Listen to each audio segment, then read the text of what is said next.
respond. I have a couple more cards, but I respond to that. First and foremost, no city funds are used. There are no dues. There is no commitment for any kind of investment or dues or contribution on behalf of the city or myself. I lent my name to this because I believe that trying to eliminate, reduce trafficking in illegal weapons was appropriate in terms of my responsibility as mayor to protect the public and provide for the public safety.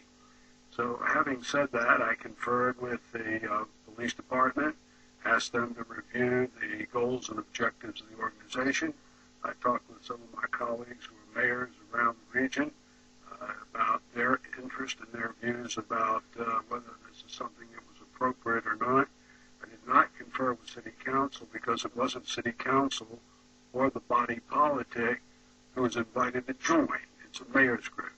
And the name of the group is Mayors Against Illegal Guns.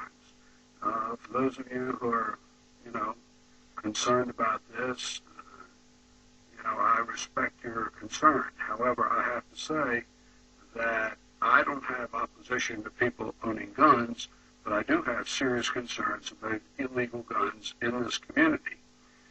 The organization is a bipartisan coalition of some 450 mayors representing over 55 million people throughout the country who are dedicated to making America's cities safer by keeping guns out of the hands of criminals. The coalition was founded on the idea that protecting the Second Amendment and keeping guns out of the hands of criminals are completely compatible goals. The coalition focused on enforcing existing gun laws, closing gaps in the gun background, giving law enforcement officers the tools they need to prevent the flow of illegal guns into our communities. The mayors in this coalition agree that there's a need for common sense policies to prevent criminals from obtaining guns. There are all kinds of gaps. I don't want to go into the great detail about this, but there's been a lot of conversation about the gun show loophole. There's a situation where gun dealers who are shut down by the federal government for selling guns illegally are still allowed to sell off their inventory without conducting background checks.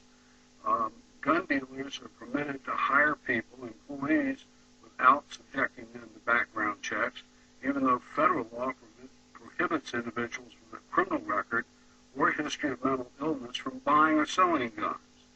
The gun show allows criminals to buy guns at gun shows without having to pass a background check. That measure was supported by both President Obama and Senator McCain. There's a mental health gap. The coalition has supported legislation to ensure that the background check system prevents illness of individuals with severe mental illness from being able to purchase guns, a measure that was unanimously passed by Congress. So it goes on and on. It's my responsibility as mayor to keep the streets of our city safe from gun violence.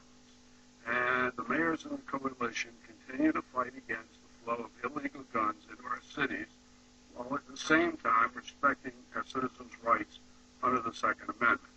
I support this. I don't support actions to try and get the Virginia legislature to change the existing law. That's my personal position. City council members can have different positions, but I'm the one who was invited to join the group. Those are the reasons I did. I certainly don't object to people lawfully having guns that are properly registered and where background checks are involved. But there's too much violence in our community, and there's too much risk out there. And if we can do anything that prevents criminals from getting illegal guns, I support that. And this coalition deals with